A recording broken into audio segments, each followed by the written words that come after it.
मुळामध्ये शासनाचं धोरण असं आहे की शक्यतो ही जी शिक्षण प्रक्रिया आहे म्हणजे अध्ययन अध्यापन प्रक्रिया त्याच्यामध्ये समाजाचा जास्तीत जास्त सहभाग हा शासनाला अपेक्षित आहे. कारण समाजाच्या एकत्रित कलेक्टिव्ह एफर्ट्समधनं आपल्याला शिक्षण व्यवस्था सुधारायची आहे, त्याच्यामध्ये गुणवत्ता आणायची आहे. आणि जसं सरांनी सुरुवातीला सांगितलं की विद्यार्थी केंद्रित शिक्षण पद्धती असल्यामुळे विद्यार्थ्यांचा सर्वांगीण विकास हा त्याचा जो कोअर कंटेंट जो आहे तो आहे विद्यार्थ्यांचं गुणवत्तापूर्ण विकास. आणि त्याच्यासाठी जे काही योजना असतील किंवा ज्या काही पद्धती असतील त्या फक्त शासनानेच पुरवायच्या आहेत किंवा त्या योजनांचा जो काही आराखडा आहे किंवा त्याच्यासाठी लागणारी जी काही मदत आहे ती फक्त शासनानेच पुरवायची असं नाही, तर समाजामध्ये जे शिक्षणप्रेमी आहेत अर्थात समाजामधले जे काही नागरिक आहेत तेही कधी ना कधी या शिक्षण व्यवस्थेचे भाग राहिलेले आहेत, या शाळांचे विद्यार्थी माजी राहिलेले आहेत. आणि त्यामुळे त्यांच्या सहाय्याने आपल्याला हा जो आपण शिक्षणाचा एक अभिनव प्रयोग आपल्या राज्यामध्ये राबवतो आहोत त्याच्यामध्ये ह्या सगळ्यांचा एकत्रित फायदा कुठेतरी व्हावा या दृष्टीने विद्यांजली पोर्टल हा उपक्रम भारत सरकारच्या शिक्षण मंत्रालयाने सुरुवात केली आहे. आणि त्याचं जे ब्रीदवाक्य जे आहे किंवा त्याचं जो उद्दिष्ट जे मांडलेलं आहे वाक्यामधनं ते आहे जनभागीदारीतून गुणवत्तापूर्ण शिक्षण. म्हणजे या 3 शब्दामध्येच शासनाने आपली भूमिका स्पष्ट केली आहे की जे काही शिक्षण आपल्याला द्यायचं आहे आपल्या विद्यार्थ्यांना ते गुणवत्तापूर्ण द्यायचं आहे आणि ते जनभागीदारीमधून आपल्याला द्यायचं आहे. म्हणजे त्यासाठी ही शिक्षण पद्धती राबवत असताना विद्यार्थ्यांपर्यंत हे शिक्षण पोहोचवत असताना जास्तीत जास्त समाजाभिमुख आपल्याला आपली कार्यपद्धती ठेवायची आहे. आणि त्याच्यासाठी या विद्यांजली पोर्टलचा जो काही शुभारंभ आहे तो झालेला आहे. आता हे एक डिजिटल व्यासपीठ आहे शासनाने आपल्याला उपलब्ध करून दिलेलं, त्यामुळे डिजिटल अशासाठी की जास्तीत जास्त समाज घटकापर्यंत आपल्याला पोहोचायचं आहे. म्हणजे मगाशी आपण चर्चा करत असताना या गोष्टीचा उल्लेख केला की जर येणारा काळ हा तंत्रज्ञानाशी निगडीत असेल, येणारा काळ हा AI शी निगडीत जर असेल तर आपल्यालाही त्या दृष्टीने स्वयंपूर्ण व्हावं लागेल, अपडेट व्हावं लागेल. आणि त्या दृष्टीने व्यासपीठ हे डिजिटल असावं हा त्याच्या पाठीमागचा मुख्य उद्देश आहे. आणि याची रचना साधारणपणे आपण अशी लक्षात घेतली पाहिजे की समाजातील विविध घटकांकडनं आपल्याला मदत मिळवायची आहे. आता ही मदत कोणाकोणाला मिळू शकते तर पहिला आहे अनुदानित शाळा, त्यानंतर सरकारी शाळा आणि स्थानिक स्वराज्य संस्थांच्या शाळा. म्हणजे हा जो तिसरा मुद्दा जो आहे तो आपल्याशी संबंधित आहे, स्थानिक स्वराज्य संस्थांच्या शाळा. म्हणजे आपल्या जिल्हा परिषद शाळा आहे, जिल्हा परिषद स्थानिक स्वराज्य संस्था आहे आणि तिच्या अंतर्गत येणाऱ्या आपल्या ज्या ह्या शाळा आहेत या शाळांसाठी कोणत्या पद्धतीचं सहकार्य समाजामधनं आपण मिळवू शकतो या दृष्टीने विद्यांजली पोर्टलचा अभ्यास अतिशय महत्त्वाचा आहे.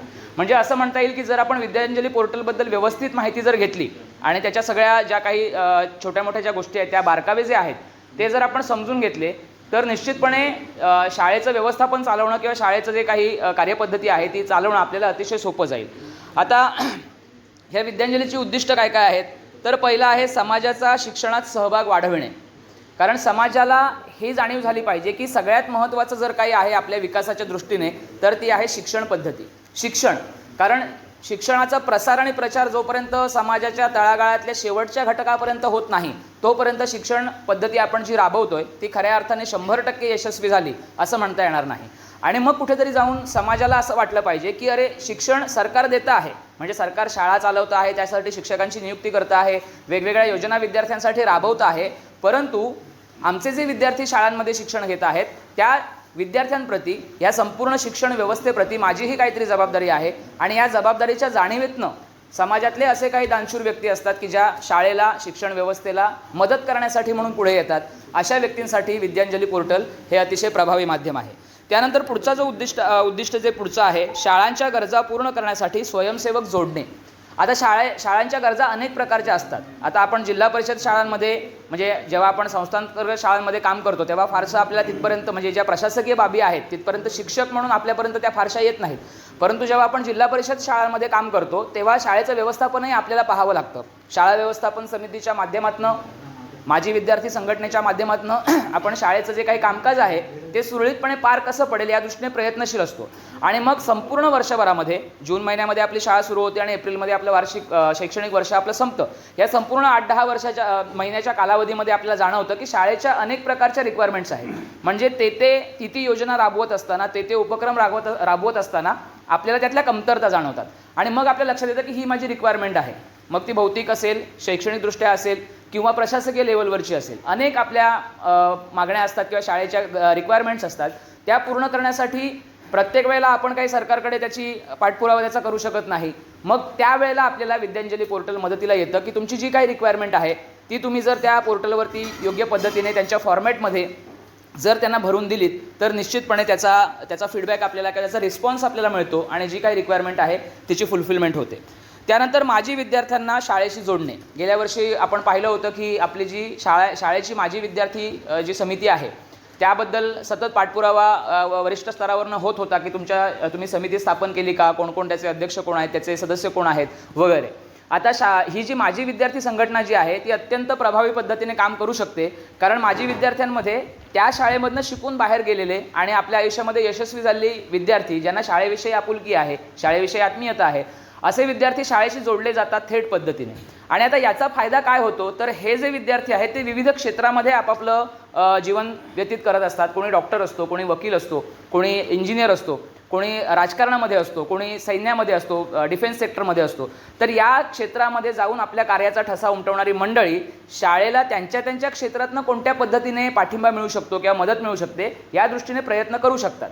आणि त्याच्याही पाठीमागे थोडंसं भावनिक त्याच्यामध्ये विषय असा असतो की ही माझी शाळा आहे, या शाळेमध्ये मी शिकून मोठा झालो, या शाळेमुळे माझं जीवन घडलं, तर माझ्यासारख्याच माझ्या मागून येणाऱ्या ज्या पिढ्या आहेत त्यांचंही जीवन या शाळेनं घडवावं, म्हणून माझी शाळा अधिक सक्षम मी कशी करेन, त्यासाठी मी काय योगदान देऊ शकेन, या दृष्टीने माझी विद्यार्थी संघटना अत्यंत महत्त्वाची भूमिका या विद्यांजली पोर्टलच्या माध्यमातून राबवू शकतात.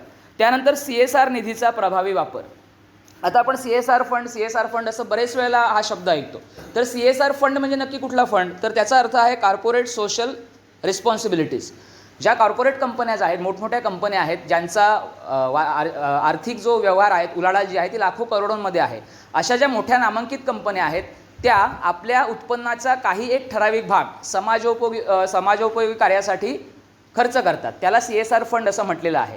आणि मग त्याच्या माध्यमातून शैक्षणिक क्षेत्र असेल, आरोग्य क्षेत्र असेल, सामाजिक क्षेत्रातल्या अन्य काही समस्या असतील त्या सोडवण्यासाठीचा जे काही मदत लागणार ती असेल.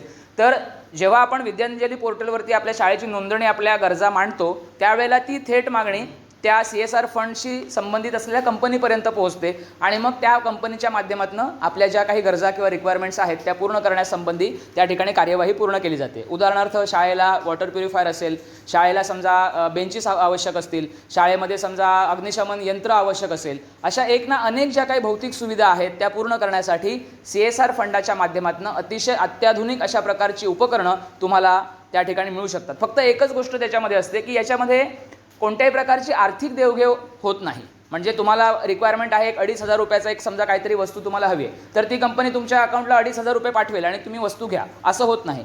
तुम्ही त्या वस्तूचं नाव, स्वरूप आणि क्वांटिटी किती प्रमाणात त्या लागणार आहे ते तिथे तुम्ही नोंदवायचं आहे आणि त्या पद्धतीने ती वस्तू तुम्हाला त्या ठिकाणी आणून दिली जाते. याचा फायदा असा होतो की तुम्हाला वस्तूंची शोधाशोध जी करायची आहे ती थांबते आणि आर्थिक व्यवहार त्याच्यामध्ये कुठेही नसल्यामुळे पारदर्शकता त्याच्यामध्ये जपली जाते. आणि म्हणून त्या दृष्टीने CSR फंडाचा अधिक प्रभावीपणे जर वापर करायचा असेल तर विद्यांजली पोर्टलवरती आपल्या शाळेचं नोंदणी असणं अतिशय आवश्यक आहे. आणि विद्यार्थ्यांना पुढचं जे शेवटचं उद्दिष्ट आहे, विद्यार्थ्यांना गुणवत्तापूर्ण शिक्षण उपलब्ध करून देणे.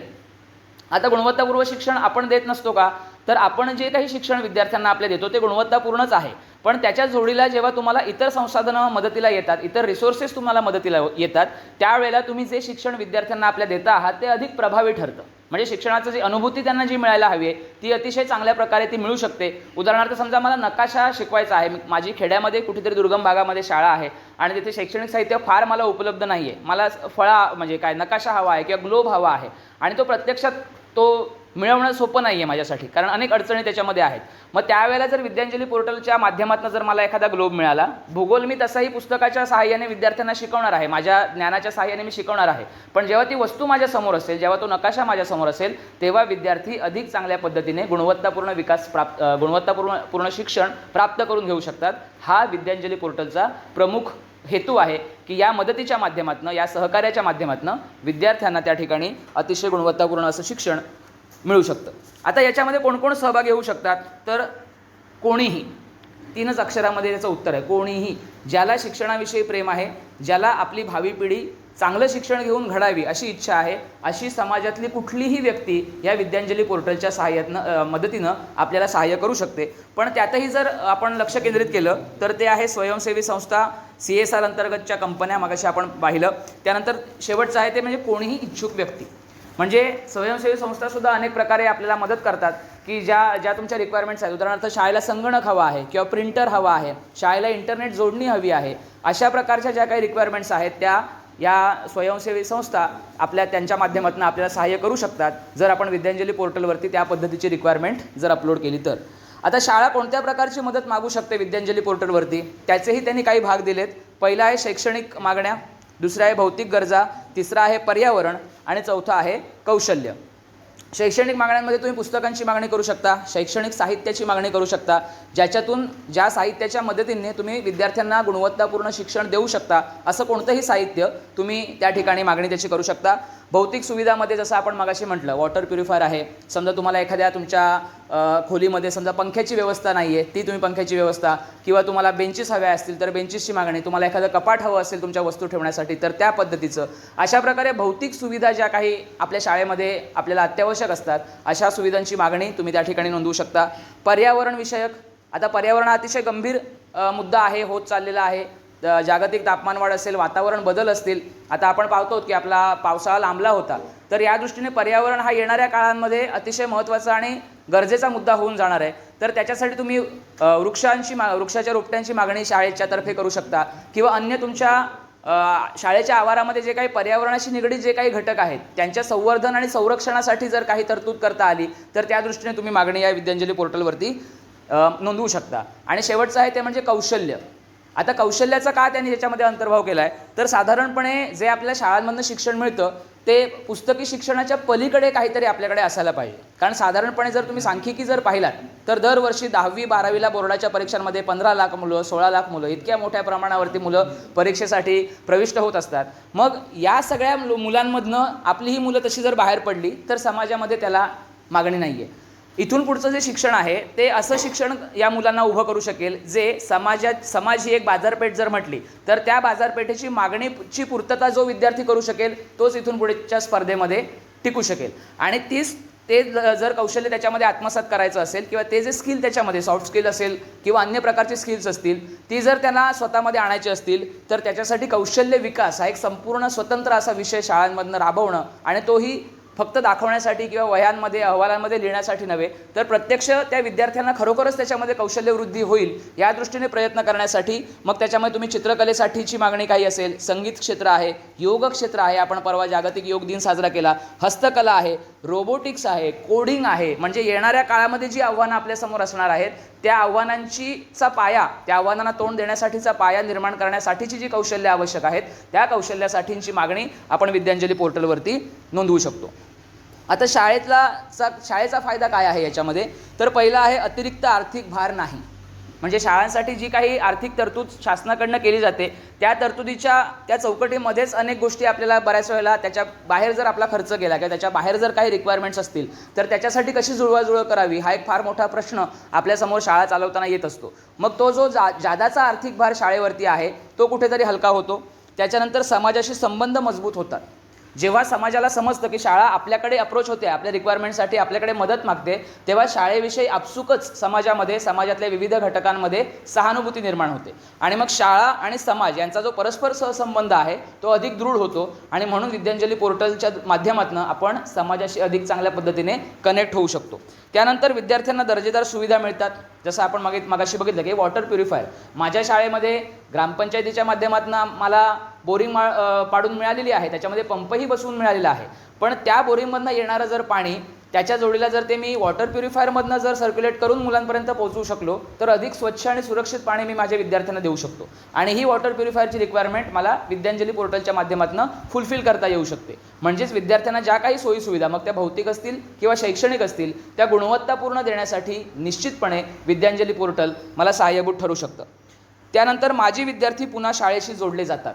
म्हणजे जे आपण माजी विद्यार्थी संघ जो म्हटला तो त्याचा हेतू हाच आहे की शाळा शिकून मी बाहेर पडलो की माझा संबंध संपला असं नाही. आणि असं होतही नाही. खरंच जर जो संवेदनशील नागरिक आहे तो सतत जसा आपल्या आईशी तो जोडला गेलेला असतो तसं आपल्यातला प्रत्येक जण हा आपल्या जरी माध्यमिक शाळेशी किंवा कॉलेजशी नसला तरी आपल्या प्राथमिक शाळेशी जिथे आपल्या शैक्षणिक आयुष्याची पहिली 3-4-5 वर्ष गेलेली असतात त्या ठिकाणी आपण जोडलेले जातो. आणि त्या भावनेतनं ती विद्यार्थी परत येत असतात की माझ्या शाळेसाठी काहीतरी करूया, आपल्या शाळेसाठी काहीतरी करूया. आणि हा जो कनेक्ट कनेक्ट आहे तो कनेक्ट किंवा हे जे बॉन्डिंग आहे ते अधिक जास्त घट्ट करण्यासाठी विद्यांजली पोर्टल निश्चित तुम्हाला सहाय्य करू शकतं. आणि या सगळ्याच्या माध्यमातून CSRचा लाभ आपण मिळवू शकतो आणि शेवटला गुणवत्ता वाढीला आपसूक त्यातनं मदत होते. कारण शाळेमध्ये जर मला गुणवत्तापूर्ण शिक्षण द्यायचं असेल तर फक्त माझं विषय ज्ञान किती आहे किंवा माझी शिकवण्याची हातोटी किती आहे, माझ्याकडे शिकवण्याचं स्किल किती चांगल्या पद्धतीचं आहे, या जोडीनंच म्हणजे ह्या बेसिक बाबी आहेत त्या हव्याच, त्या जोडीनं गुणवत्तापूर्ण शिक्षण देण्यासाठी अनेक वेगवेगळे घटक आहेत जे मला सहाय्यभूत होतात. त्या घटकांची जर माझी डिमांड असेल, रिक्वायरमेंट असेल तर ती पूर्ण करण्यासाठी विद्यांजली पोर्टल निश्चितपणे आपल्याला मदत करू शकतं. आणि शेवटी असं म्हणता येईल की शाळेचा विकास केवळ शासनाची जबाबदारी नसून समाजाचीही सामूहिक जबाबदारी आहे. ही भावना आपल्या समाजामध्ये जर आपल्याला निर्माण करायची असेल तर निश्चितपणे विद्यांजली पोर्टल हे एक जे डिजिटल व्यासपीठ शासनाने आपल्याला उपलब्ध करून दिलेलं आहे तिथे आपण आपल्या शाळेची नोंदणी करून ठेवावी. वेळोवेळी ज्या रिक्वायरमेंट्स असतील त्या आपण त्या ठिकाणी नोंदवल्या पाहिजे. फक्त एकच आपण काळजी घेतली पाहिजे की ज्या रिक्वायरमेंट्स आहेत त्या प्रामाणिकपणे खऱ्या आपल्याला नोंदवल्या पाहिजे. कारण मला एखादी गोष्ट एक नगामध्ये हवी आहे पण चला मिळतंय ना घेऊन ठेवूया, 3-4ची ऑर्डर देऊन ठेवतो, अशा प्रकारे जर म्हणजे असं आपण कोणी करत नाही. पण एक मानसिकता असते की जसं आता बघतोय आपण हॉर्मुजमध्ये आपली जहाजं अडकली म्हणून पेट्रोलचा तुटवडा, चला मग गाडीमध्ये 10 लिटर भरायचं आणि 10 लिटरचा कॅनही घेऊन यायचा आणि त्यामुळे होणारी जी काही असुविधा आहे त्याच्यामध्ये सगळेच भरडले जातात. तीच पद्धत इथं सुद्धा तोच मुद्दा आहे की आपली जेवढी रिक्वायरमेंट आहे तेवढीच रिक्वायरमेंट आणि खरोखर प्रामाणिक रिक्वायरमेंट आपण त्या ठिकाणी जर नोंदवली तर माझ्यासारखीच इतरांची जी रिक्वायरमेंट आहे एकावेळी 2 शाळा 3 शाळा त्याचा फायदा घेऊ शकतात. ह्या सगळ्यांचा विचार करून विद्यांजली पोर्टल हा खरा तर आपला साथी किंवा मित्र आहे असं म्हणायला हरकत नाही. तर आपल्या सगळ्यांना असं आवाहन आहे की विद्यांजली पोर्टलविषयी अनेक माहितीपर व्हिडिओज यूट्यूबवरती अवेलेबल आहेत. विद्यांजली पोर्टलची वेबसाईट अवेलेबल आहे, ती मी वाटल्यास तुम्हाला शेअर करेन. त्याच्यावरती सर्वांनी तुमच्या शाळेचं रजिस्ट्रेशन झालेलं असेलच पण वेळोवेळी त्याच्या ज्या नोंदी आहेत त्या अपडेट करण्याची जबाबदारी मात्र आपली आहे. कारण जसं आपण शेवटी हा गिव्ह अँड टेक आहे, तुम्ही जसं रिस्पॉन्स त्या ठिकाणी जशी रिक्वायरमेंट टाकणार आहात तसा रिस्पॉन्स तुम्हाला त्या ठिकाणी मिळणार आहे. त्यामुळे विद्यांजली पोर्टल हा शिक्षकांचा खऱ्या अर्थाने मित्र आहे असं म्हणायला हरकत नाही. त्याचा जास्तीत जास्त लाभ तुम्ही घ्यावा आणि आपापल्या शाळांमध्ये गुणवत्तापूर्ण आणि दर्जेदार असं शिक्षण आपल्या विद्यार्थ्यांसाठी उपलब्ध करून द्यावं अशी तुम्हाला विनंती करतो. आणि आज माझ्याकडे जो पहिला विषय दिला होता विद्यांजली पोर्टल त्याचा इथे समारोप करतो.